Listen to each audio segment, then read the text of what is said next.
Assalamualaikum warahmatullahi wabarakatuh. Perkenalkan, nama saya Cindy Ismaini, NPM 719212788. Di sini saya akan menjelaskan materi tentang disiplin kerja. Disiplin kerja adalah suatu sikap dan perilaku seseorang yang menunjukkan ketaatan, kepatuhan, kesetiaan, keteraturan, dan ketertiban pada peraturan perusahaan atau organisasi dan norma-norma sosial yang berlaku. Jenis-jenis disiplin kerja. Menurut Mukizat 2002, terdapat dua jenis disiplin kerja, yaitu self-imposed disiplin, yaitu disiplin yang dipaksakan diri sendiri. Disiplin yang berasal dari diri seseorang yang ada pada hakikatnya merupakan suatu tanggapan spontan terhadap pimpinan yang cakap dan merupakan semacam dorongan pada dirinya sendiri. Artinya suatu keinginan dan kemauan untuk mengerjakan apa yang sesuai dengan keinginan kelompok. Yang kedua, command disiplin, yaitu disiplin yang diperintahkan. Disiplin yang berasal dari suatu kekuasaan yang diakui dan menggunakan cara-cara menakutkan untuk memperoleh pelaksanaan dengan tindakan yang diinginkan yang dinyatakan melalui kebiasaan. Menurut Handoko 2001, terdapat 4 bentuk disiplin kerja. Yang pertama, disiplin preventif. Disiplin preventif adalah kegiatan yang dilaksanakan untuk mendorong para karyawan agar mengikuti berbagai standar dan aturan sehingga penyelewengan dapat dicegah.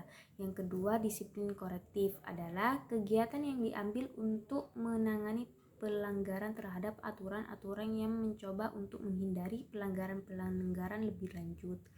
Yang ketiga, ada aturan kompor panas. Aturan ini pada hakikatnya menyatakan bahwa tindakan pendisiplinan hendaknya mempunyai ciri-ciri yang sama dengan hukuman yang diterima seseorang karena menyentuh sebuah kompor panas.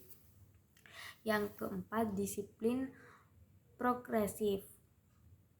Disiplin progresif adalah memberikan hukuman-hukuman yang lebih berat terhadap pelanggaran-pelanggaran yang berulang. Tujuannya adalah memberikan kesempatan kepada karyawan untuk mengambil tindakan korektif sebelum hukuman-hukuman yang lebih serius dilaksanakan. Aspek dan indikator disiplin kerja. Menurut Robbins 2005, terdapat 3 aspek disiplin kerja, yaitu disiplin waktu. Disiplin waktu diartikan sebagai sikap atau tingkah laku yang menunjukkan ketaatan terhadap jam kerja yang meliputi kehadiran dan kepatuhan karyawan pada jam kerja. Karyawan melaksanakan tugas dengan tepat waktu dan benar. Disiplin peraturan. Peraturan maupun tata tertib yang tertulis dan tidak tertulis dibuat agar tujuan suatu organisasi dapat dicapai dengan baik. Untuk itu dibutuhkan sikap setia dari karyawan terhadap komitmen yang telah ditetapkan tersebut. Kesetiaan di sini berarti taat dan patuh dalam melaksanakan perintah dari atasan dan peraturan tata tertib yang telah ditetapkan, serta ketaatan karyawan dalam menggunakan kelengkapan pakaian seragam yang telah ditentukan organisasi atau perusahaan. Yang ketiga, disiplin tanggung jawab.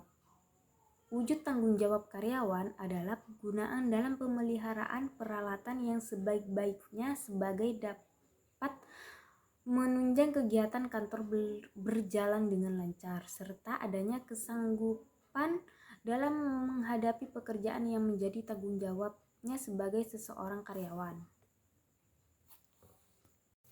Sedangkan menurut Sutrisno terdapat 4 indikator disiplin kerja, yaitu taat terhadap aturan waktu, dilihat dari jam masuk kerja, jam pulang, dan jam istirahat yang tepat waktu sesuai dengan aturan yang berlaku di perusahaan. Yang kedua, taat terhadap peraturan perusahaan, peraturan dasar tentang cara berpakaian dan bertingkah laku dalam pekerjaan.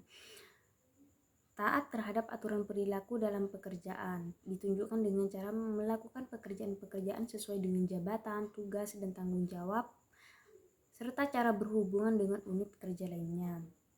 Dan yang terakhir adalah taat terhadap peraturan lainnya di perusahaan.